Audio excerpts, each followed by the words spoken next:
Transtorno de déficit de de atenção com atenção hiperatividade.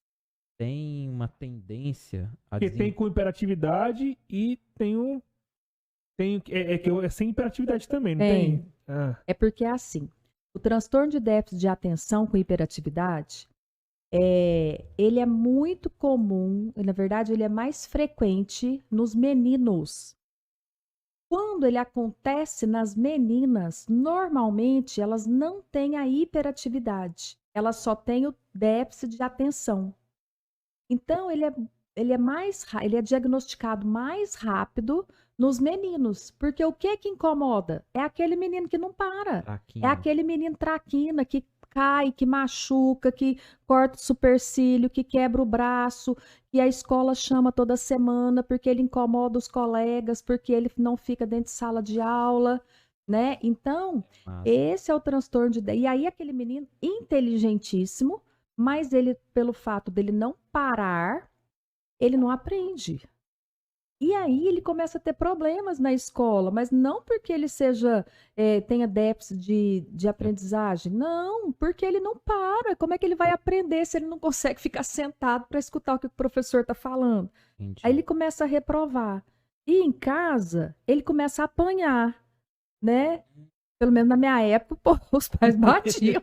na minha também. Você não aprende, de novo, não aprende. E durante alguns anos da vida, esse menino só levando bronca.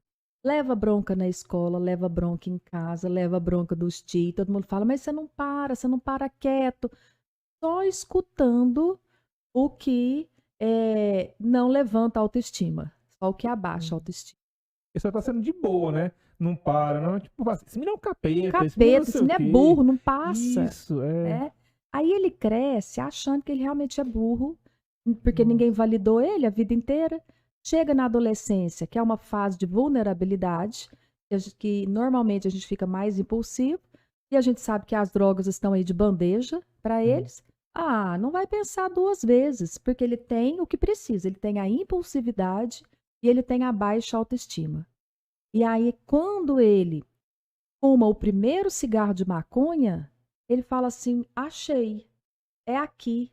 Além que gera aquele alívio também. Alívio, Né? né? Nossa. E então, as crianças com transtorno de déficit de atenção com hiperatividade, elas estão muito mais propensas a se envolver com álcool e drogas na adolescência do que um que não tem. Porque eles têm sintomas como a impulsividade e a própria hiperatividade que faz com que eles tenham muita coragem. São crianças corajosas, destemidas, porque são inteligentes. Os que sobem em cima do carro, igual a gente viu. Eles não têm medo das consequências. Isso faz parte do transtorno. Ah, entendi. Entende? E eles têm mais facilidade de desenvolver a ansiedade não patológica? Muito.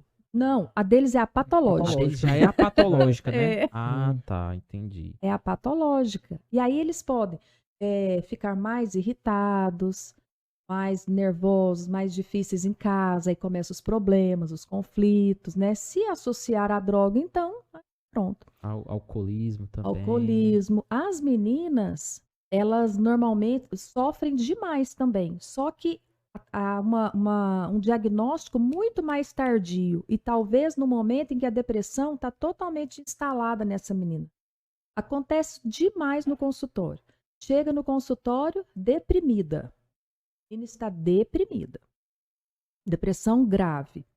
E aí você vai avaliar a história dela. A menina, ela tem uma característica que se diferencia do menino, que é com relação à maturidade. Uma menina de 10 anos, ela é muito mais madura do que um menino de 10 anos. Vocês concordam? Sim, concordo. A menina de 12 anos, ela tá passando batom, ela já tá pensando no namoradinho. O menino de 12, ele tá jogando bola, ele tá andando sujo, não quer tomar banho, né? Dorme sujo. E a menina não.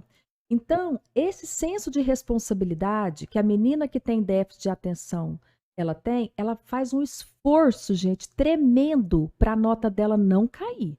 Então, ela estuda demais. É uma sobrecarga muito grande. É uma exigência que ela passa a ter com ela mesma durante uma vida inteira para não deixar a peteca cair. Isso é dela. Não tem ninguém cobrando ela, né?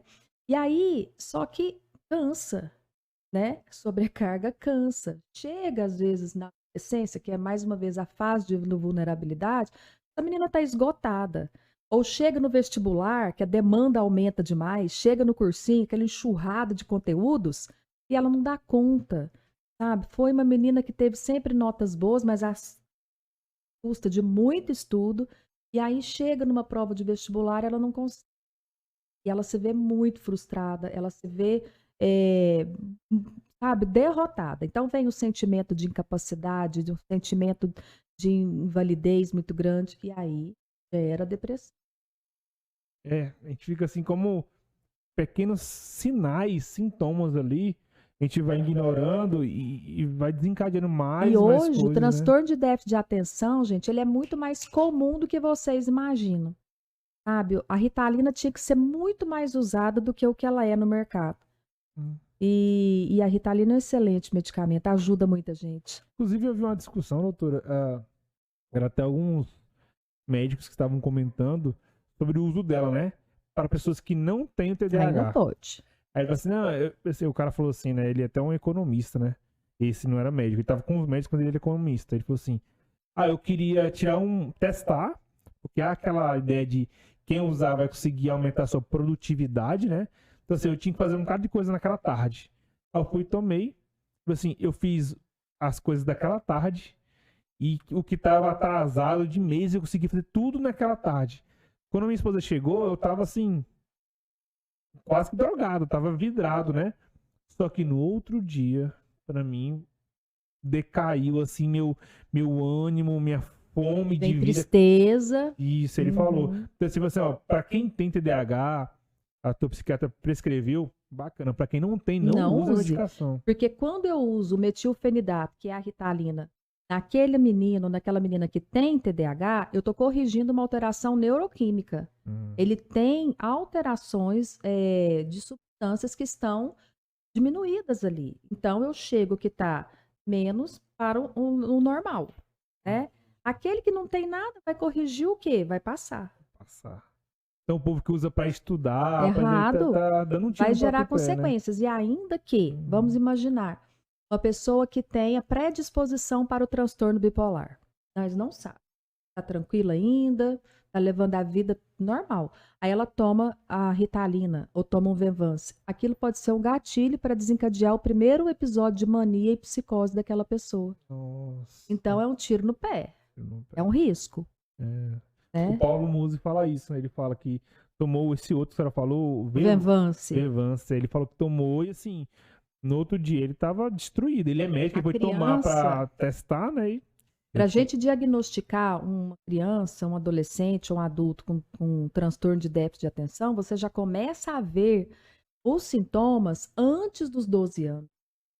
Na avaliação que a gente faz, você já começa a entender que essa criança, quando desde muito pequena, já demonstrava sinais e sintomas de que apresentava déficit de atenção com ou sem hiperatividade.